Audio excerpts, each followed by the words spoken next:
Luzon, Visayas at Mindanao, and to the entire world watching us today sa www.ourlivestream.tv. Online po yan na watching sa DZRH News Television at sa mga nakakapanood sa atin anywhere in the Philippines through cable link. Maraming salamat po. Signal TV at iba pang mga community cable partners sa buong Pilipinas. Thank you very much for carrying us. Magandang araw po, magandang tanghali, magandang gabi po sa inyong lahat. Kumusta po ang inyong mga biyahe ngayon? Kahit po ang mga nanananghalian ngayon sa mga karinderya at sa kanilang mga bahay, nandito po kami ulit ng aking partner, ang inyong mga kasama po sa kalahating oras ng biyaheng RH. Tara na, sakay na tayo. Ako po si Dennis Antenor Jr. At ako po si Jay Julian at magandang araw rin siyempre sa tsuper at sa kanika nilang mga tahanan na nakikinig ngayon sa atin sa DZRH. Nakakaipon na ba kayo nga ng mga pang-boundary o kasi simula pa lang ng araw sa lansangan? Arangkada na po tayo at kaya't kapit lang po sa biyaheng RH. Yan, nakapag-spray na po ba kayo? Aray ko, wala sila. Oo, kasi kailangan natin yan, lalong-lalo na pagka maghapon tayong bumabiyahe. Oo, diba? so dapat naman mabango naman yung ating sasakyan. Saka sisiguraduhin nyo, i-spray nyo sa katawan ninyo. Huwag doon sa ano. Sa aircon. Sa aircon. Ano ba meron pag sa aircon? Di ba pag i-spray daw nila sa aircon, naaamoy nung nahihilo, tapos pagka nilak mo na daw yun, wala na siyang lakas, so parang hold upin na, parang gano'n yung mga issue ngayon, online. Maganda na naman po ang mga pag-uusapan natin ngayon, Partner Jay, dahil tungkol sa mga karapatan ng ating mga consumer, ang bibigyan na naman natin ng pansin. Partikular sa mga gasolinahan. Sakto yan, Dennis, kaya wag na natin itong patagalin at papasukin natin si Vien for more details. Vien, ano pag-uusapan natin today?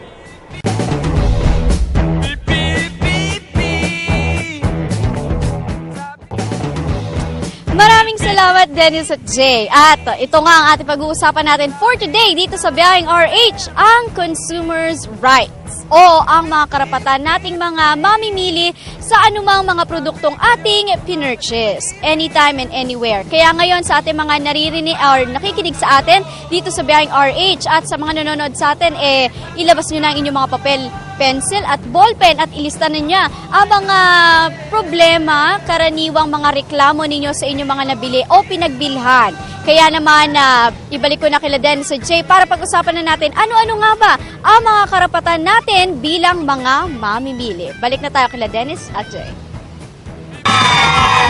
Alright, maraming salamat, Vien. Yan ang mga pag-uusapan natin ngayon patungkol sa mga produkto, serbisyo pa rin.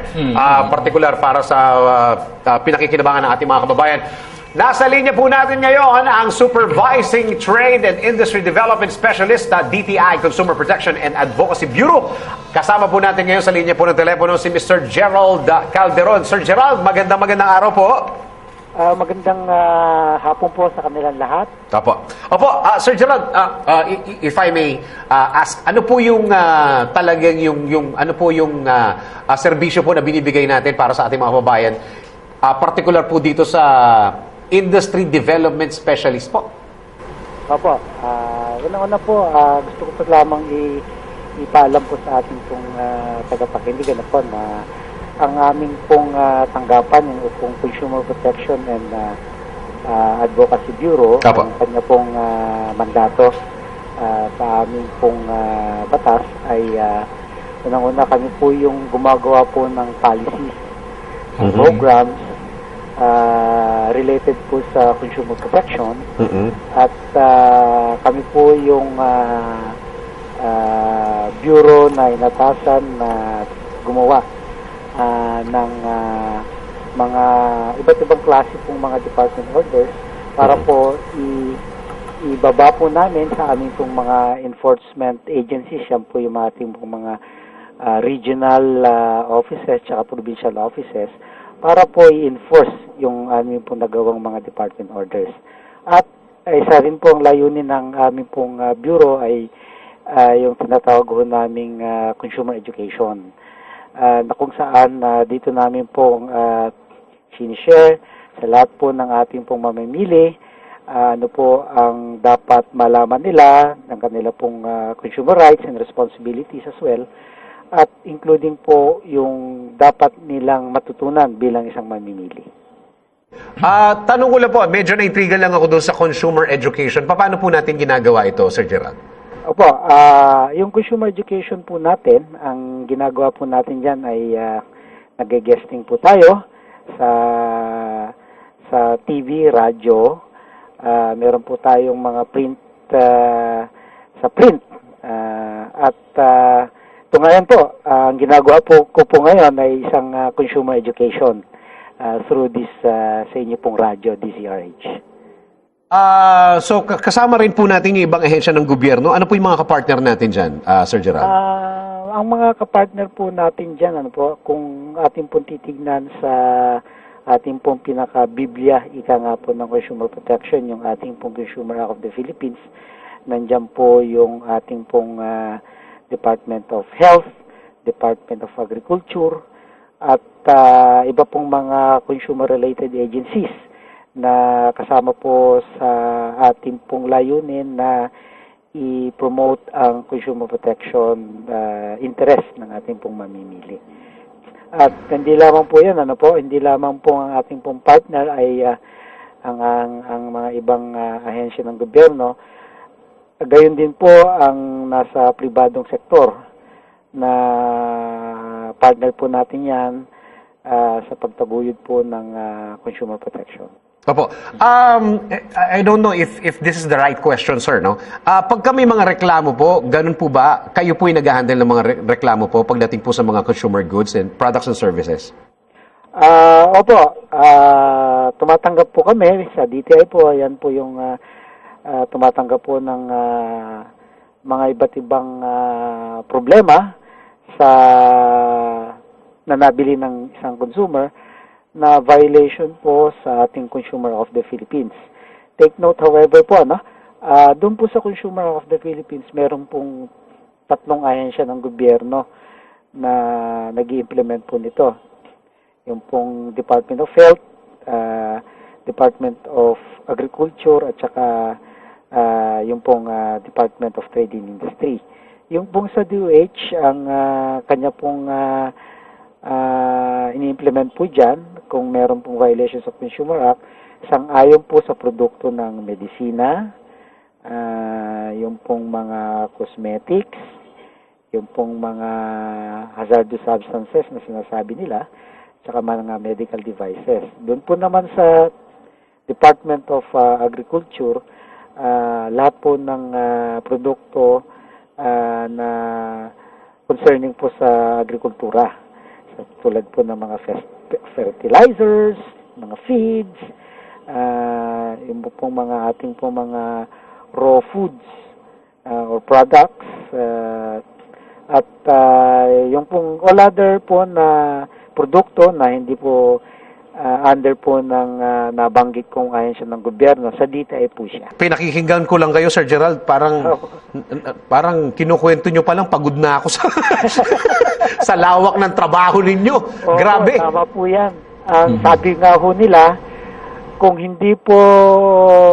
isang problema po or isang produkto na nabili ng isang mamimili ay hindi po nasakupan ng dalawa po ang ahensya ng gobyerno, or meron pong mga instances na ibang mga ahensya ng gobyerno na hindi po nila mandato na tanggapin yung kanilang yung itong produkto na ito na may problema na kunyaring isinaguni sa kanila ng isang mamimili, sa amin po pupunta, kaya ang tawag po dyan na nagiging catch basin po kami.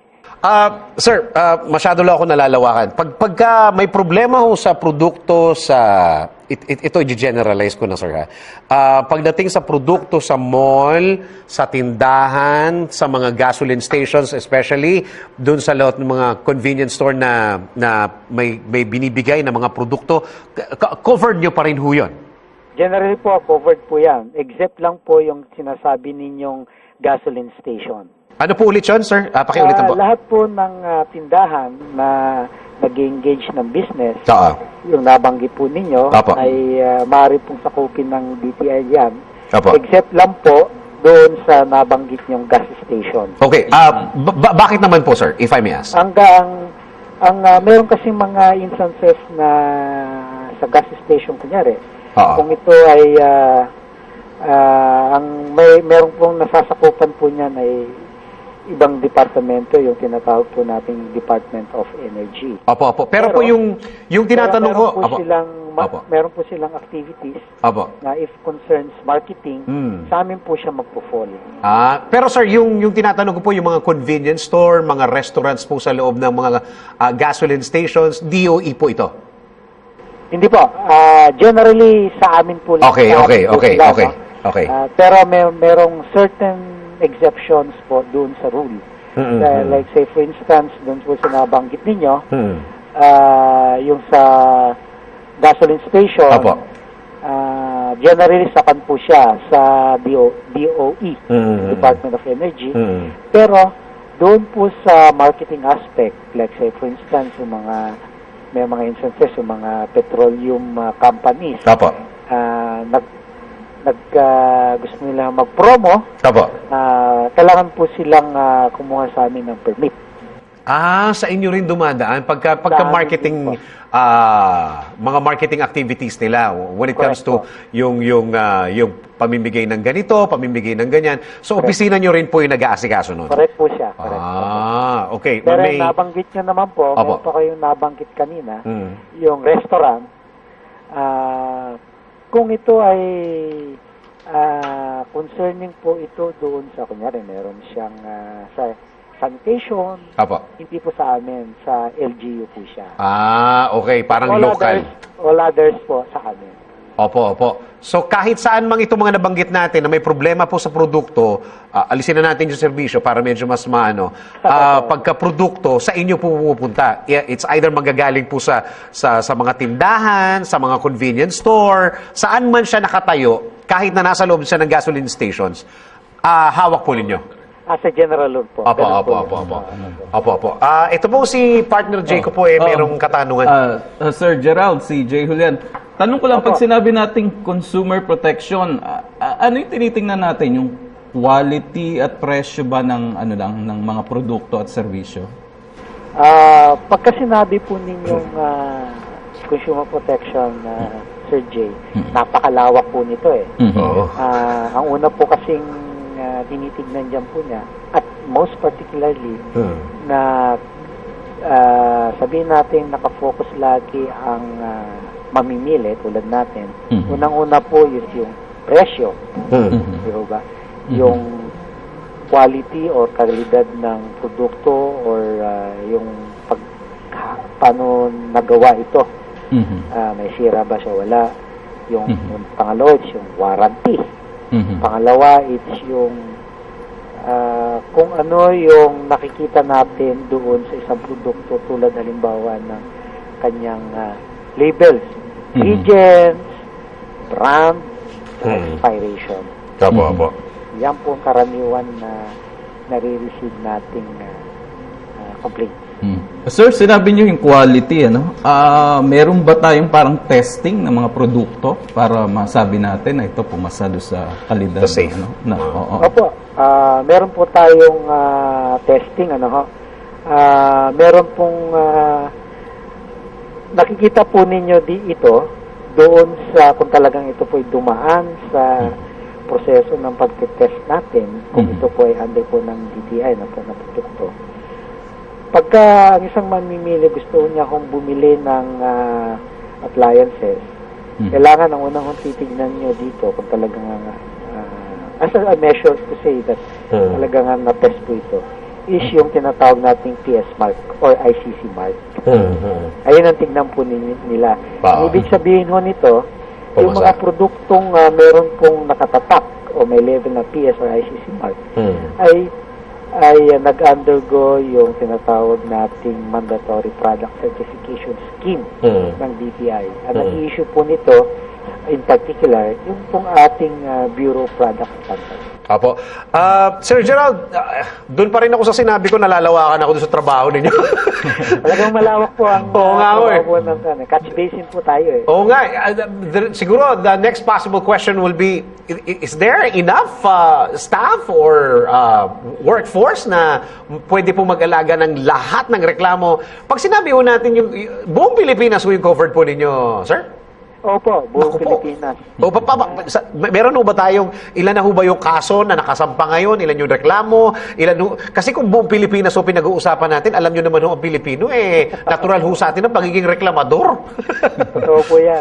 Opo. Well, wala po ako ngayong exact figure o raw figure po. Opo. Nung kung ilan ang nare-receive namin na reklamo sa isang araw. Pero tungkol po naman doon sa kung talaga meron bang sapat na tauhan ng DTI na para tugunan lahat po itong mga reklamo. Ang sa akin naman po, meron po tayong mga DTI, regional offices at provincial offices na kung saan pwede pong dumulog ang ating pong mga mamimili, makabili sila ng isang produkto na may problema.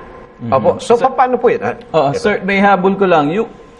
Siguro mga 2 weeks ago, no? Ito, balita. Covered nyo ba yung isang kilalang brand ng isang kape? Coffee shop? Starbucks yan, no?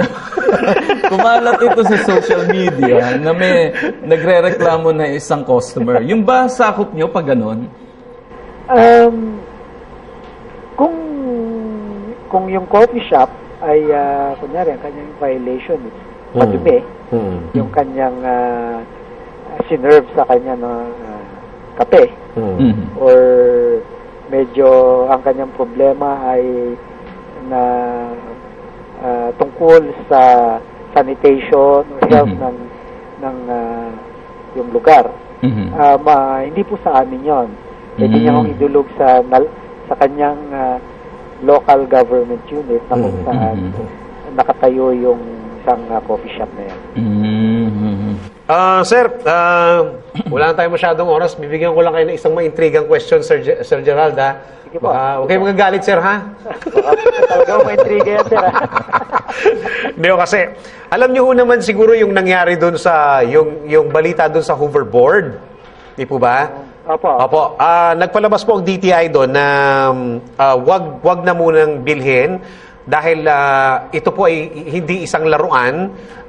May mga instances po kasi na sumasabog. Bakit ho nakakalabas ito sa market nang hindi po natin masyadong iniimbestigahan?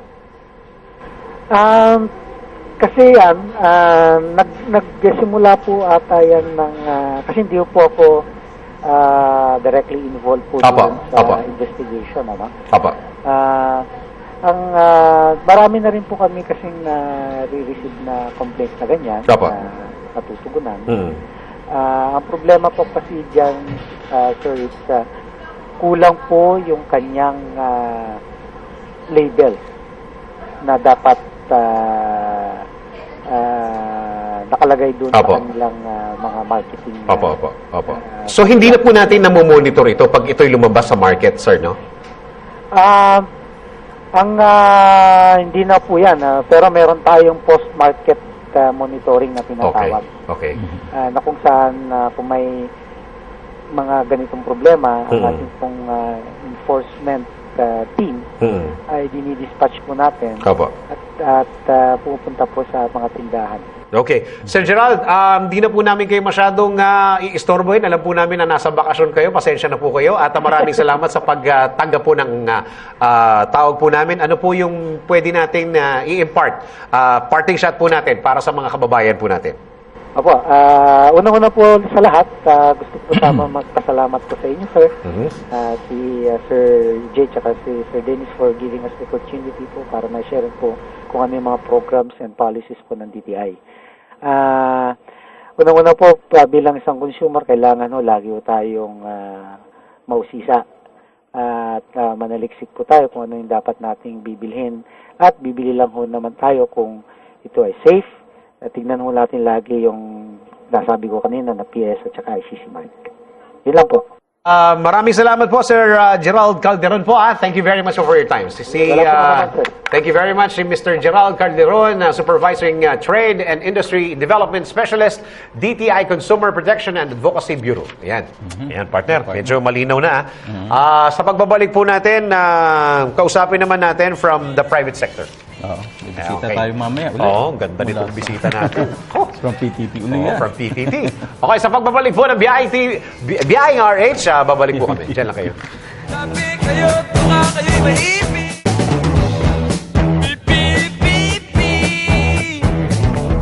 Sabi, Ang bahaging ito ay hatid sa inyo ng PTT, more than just fuel.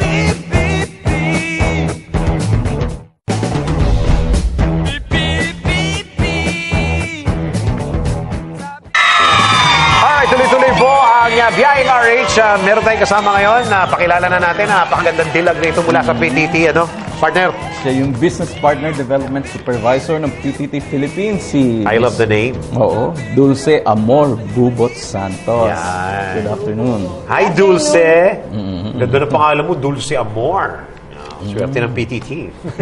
Sige, first question. Oo, kanina Sir Jay. pinag-uusapan natin, kasama natin, kausap natin yung from DTI, ano, Yes. meron silang pinag-uusapan na consumer protection.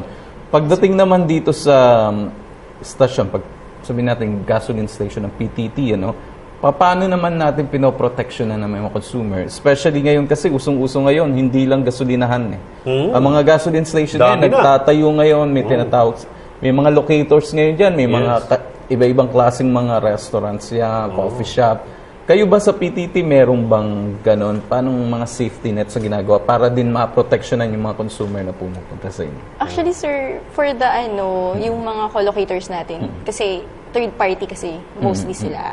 So, siguro yung make sure lang natin na they have the proper yung mga permits, licenses, na they are able to Illegalities operate dun sa gas station. And minimake sure din natin na safe and clean din kasi sila. Especially kasi yung safety for the gas station, medyo tayo sa safety kasi nga we deal with fuel.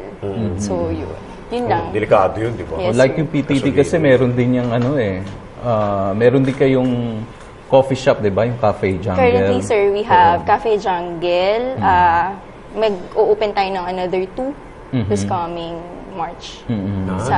Kaso nasa Quezon Province kasi siya, sir. It's one in Pagbilao and the other one in San Pablo, Laguna. Nabanggit ang Quezon. Anong partner? Yung diyan sa Lukban, saka sa Lucena. Ang ganda ng coffee shop dyan, ano? Yes, ng sir. PTT.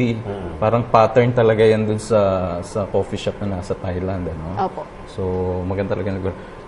So, pag ganon, pag nag-expand kayo tuloy-tuloy, syempre ang regulation nanggagaling sa head office pagdating ng... Hindi kayo basta-basta kumukuha ng mga locators, ano? Paano nyo sinasala yan?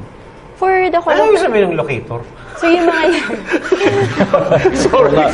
Paliwanag nga pala natin sa mga nakikinig. Sorry. Masyadong Ay, pasensya na kayo pag hindi ko talaga naiintindihan. Tinatanong ko, wala akong pakialam kung sino kausap ko.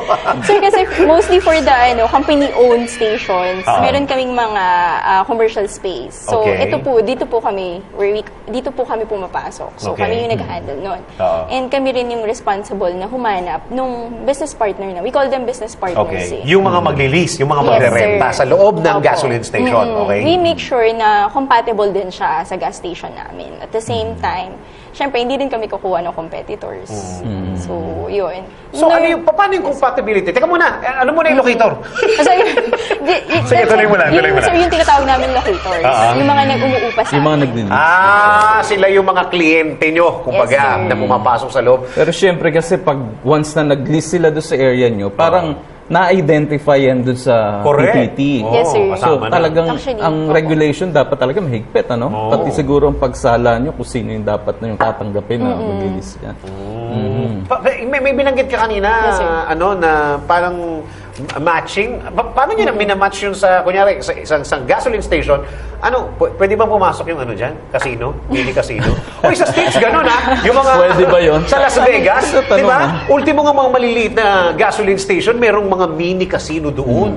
May slot machine doon. Sir, depende siguro sa area. Okay. Pero meron nag-inquire sa akin before. I think it's a bingo bonanza. Ah, Parang ah, gano'n. ah, ah. Pero depends on the area kung talagang may need. Pero we also make sure na Kasi normally, pag nagko-compliment sa gas station, it's either service, like yung mga lube bay, yung mga auto services, ganyan, mga convenience store, restaurants. Kasi we feel na nakaka-draw din sila ng motorists dun sa station namin. Saka yung yung benepisyo ng customer talaga pag punta sa loob ng para gasoline station. complete yung service na mafe-feel nila inside the gas station. Pero kung ako yung negosyante, paano ba ako at gusto ko maglagay ng pwesto ko dyan? Paano, sinong kakausapin ko, saan ako tatawag? Normally, sir, we put, naglalagay na kami ng tarpaulin. Tapos, nakalagay naman yung pangalan. And they can just send their letter of intent. Tapos, i-screen lang namin sila. Meron ba tayong pwedeng tawagan ng mga hotline Ako number? na rin yun, sir. Ikaw na rin. Anong pwedeng tawagan? Ano yung mga pwedeng tawagan? Sabihin na lang natin, pati yung ang tawag dito, yung ginagawa sa SCTEX ngayon? Na malaki? Yung bag. Yung bago. Baka maraming mag-inquire sa'yo niyan. Currently, meron kaming available slot for the SCTEX project. So, I can say that. Sige, number na, wag lang yung number nyo sa bahay, ha? Kasi marami tatawag sa'yo. You can call me at 0917-866-5527. Ulitin lang natin, 0917 866-5527 or email address at dulceamor.santos@pttfills.com. Okay. Alam mo, partner, kasi kailangan, yung weekend lang, nadaan ako dyan sa may Fairview. Maganda yung location, ha? Parang minapansin ako na may mga open, dyan sa may Regalado, saka dito sa malapit sa SM. Siguro. Ako nalalakihan ako doon sa SCTEX, nakita ko na eh. Palagay ko marami mag-i-inquire kay Dulce Amor. Dulce Amor. Maraming salamat, Dulce. Maraming salamat sa pag-share mo ng information about the PTT. Okay, partner, wala na tayong masyadong oras. Maraming salamat. Maraming salamat din muna kay Sir Gerald Calderon, Supervising Trade and Industry Development Specialist, DTI Consumer Protection and Advocacy Bureau. And of course, sa ating business partner, Development Supervisor ng PTT Philippines Corp, si Dulce Amor Bubot Santos. Bubot talaga yung mo? Nickname, sir. Nickname. Yung kapatid ko pangalan niya Bubot. Nanonood sa akin yun. Fan ko yun. Okay, maraming salamat Pilipinas, Luzon, Visayas at Mindanao, saan mang naabot ng aming broadcast. Thank you very much. Kami po inyong mga nakasama. Ako po si Dennis Antenor Jr. At ako po naman si Jay Julian. Until next Saturday, mga kabiyahe. Yes, at siguro sa susunod na Sabado, magbibigay si Dulce ng kape mula sa Cafe Jam. Maraming salamat. Hanggang sa muli. Bye-bye! Dadalhin ko kayo kahit saan.